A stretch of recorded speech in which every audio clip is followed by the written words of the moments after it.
Is anyone excited? Because I'm really excited.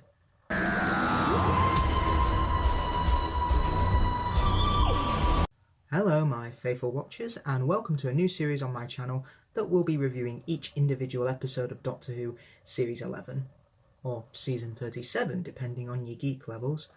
Also, there will be spoilers for this episode, so if you haven't seen the episode yet, I advise you to watch the episode first and then come back here. Okay, all caught up?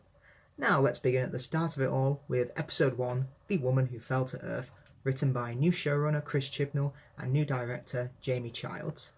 The episode stars Jodie Whittaker as the 13th Doctor, falling to Earth and meeting new companions Graham, Ryan and Yasmin, played by Bradley Walsh, Tosin Cole and Mandip Gill respectively. Ryan finds a blue pod in the middle of the forest under a cliff, leading to a strange being attacking his grandmother Grace, played by Sharon D. Clarke, and step-grandfather Graham. With the help of a traffic officer Yasmin, the fivesome discover that a second alien called Tim Shaw is tracking construction worker Carl, played by Johnny Dixon, in a dangerous hunting game and must work to send Shaw home before he kills again.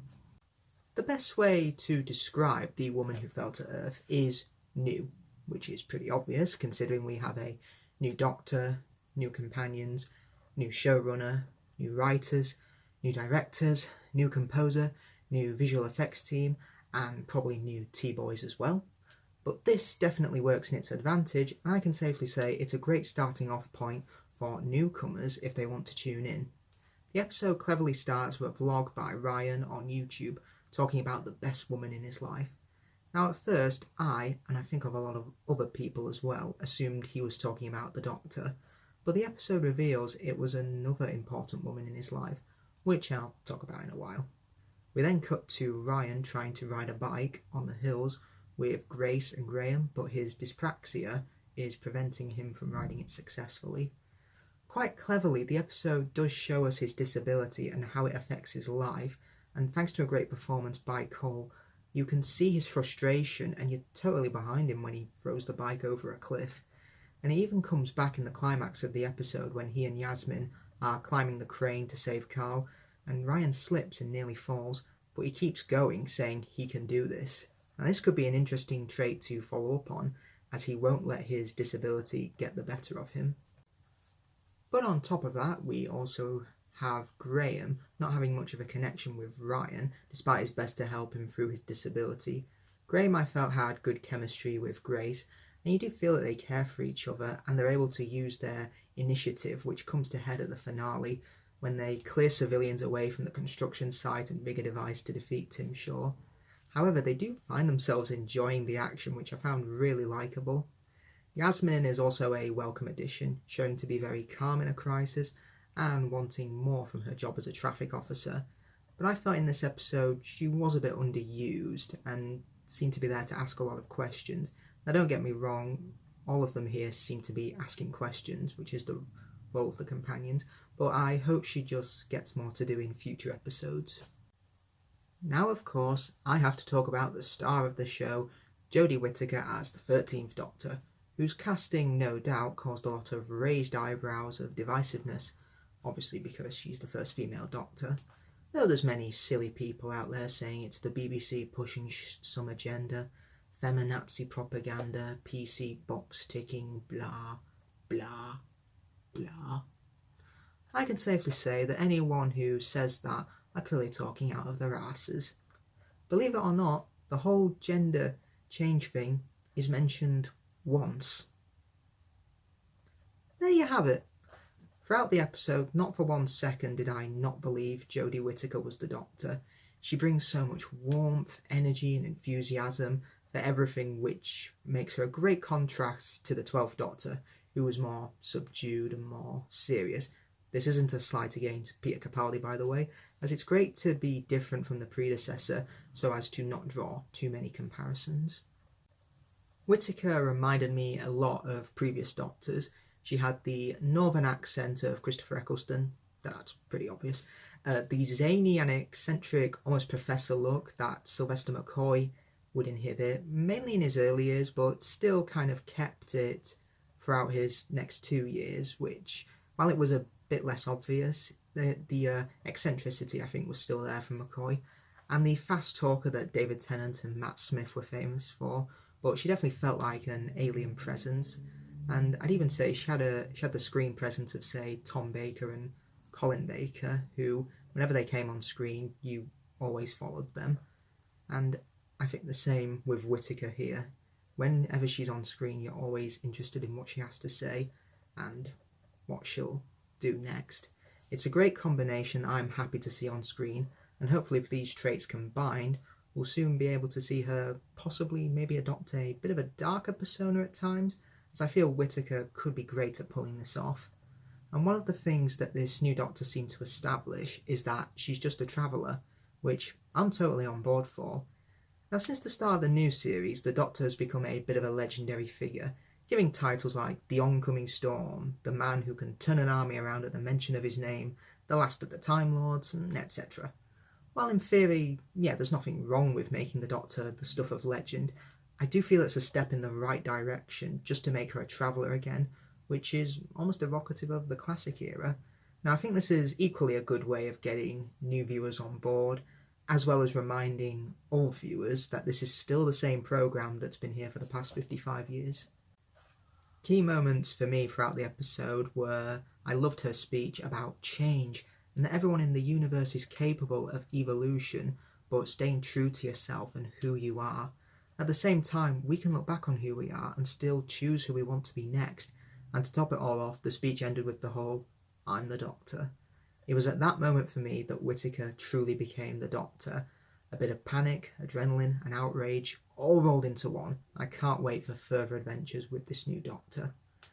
Now, I know silly people are going to use that speech to say how this is BBC pushing some non-existent agenda of hating all white men, but to that I say, ha! Nobody cares! I also feel I should mention her new costume. Well, I think the 11th Doctor's new costume reveal, where he was stepping through the Atraxi hologram in full tweed jacket and bow ties, proclaiming he's the Doctor, was more effective. I think there's something so quintessentially British about the Doctor choosing her new outfit in a charity shop.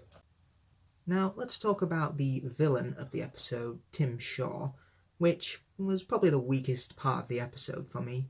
While the costume and makeup looked great with all the teeth on his face, it was really chilling and quite disturbing to look at. I doubt he's going to go down as a villain that will be memorable for years to come. However, his status as the monster of the week was kind of the point, and the focus was more on this new TARDIS team. He still served as a good threat and could be intimidating at points, and he was a good catalyst for getting all these people together and showing how well they work in a team. Plus, I found it quite interesting and a bit funny how Carl, the construction worker, didn't believe he was special, yet there was an alien who wanted him for a trophy, proving that everyone in the universe is special, even if it is from a killer alien. Now, Chris Chibnall has announced that there'll be no recurring monsters from the past this season, but I hope for monsters and villains this year they give us some great new ones. I just hope they up their A game a bit. From a production standpoint, this episode was shot brilliantly, from the sunlight on the moors to the dark atmospheric lighting on the train to the cold streets of Sheffield. The atmosphere was definitely on point. Jamie Childs is definitely a welcome addition to the series as a director. While the cinematography was a bit too dark in places, it was set at night, so yeah. I just hope they can make the colours stand out more once we go to alien planets and different worlds, but I'm definitely on board with the new visual effects team. I also love the new music by new composer Segun Akinola. I hope to God I'm pronouncing that right. It sounded so atmospheric and exciting at the same time, and even cinematic at points. And the new theme music? Well...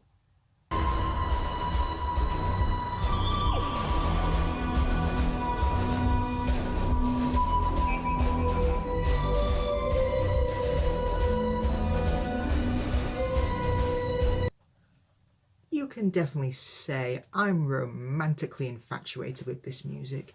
It's beautiful.